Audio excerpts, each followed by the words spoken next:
In general మీరు news channels తీసుకుంటే నేను న్యూస్ని ఎలా చూస్తానో మీకు చెప్తాను. ఓకే. నేను I think almost sensible people of this country watch news in this way.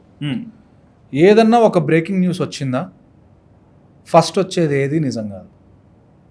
Most of the time first వచ్చే అట్లీస్ట్ ఫస్ట్ 6 hours మీరు ఏ న్యూస్ని నమ్మకూడదు. 6 hours. 6 hours. ఓకే. అంటే ప్రూఫ్ ఉంటే తప్ప. అంటే ఒక వీడియో ఉంది, ఒకటేదో జరిగింది, ఆ వీడియోతో పాటు వాళ్ళు పెడితే యూ కెన్ నమ్మచ్చు. జనరల్గా బ్రేకింగ్ న్యూస్లో మీకు ఎలాగుంటుంది, ఒకటి జరిగిన తర్వాత మీరు రిపోర్ట్ చేస్తున్నారు. సో యాక్చువల్గా ఏం జరిగింది అన్నది మీకు తెలియదు. రిపోర్టర్స్ చెప్తే వింటాము. ఇప్పుడు క్రైమ్ ఒకటి జరిగింది, క్రైమ్ జరిగేటప్పుడు రిపోర్టర్స్ కెమెరా పెట్టుకొని అక్కడ రెడీగా నుంచొని ఉన్నారా?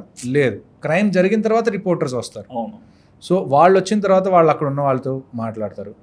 ఒకడేమంటాడు, వాడు 10% చెప్తాడు, ఇంకొకడు ఆ 10%నే వాడు 50% చేసి చెప్తాడు, ఇంకొకడు మొత్తం చూసినాకాడు మొత్తం ఫస్ట్ నుంచి లాస్ట్ వరకు చూసినోడు కూడా కొద్దిగా సెన్సేషనలైజ్ చేద్దాం అని చెప్పి వాడు 100ని 120% చేసి చెప్తాడు. ఓకే.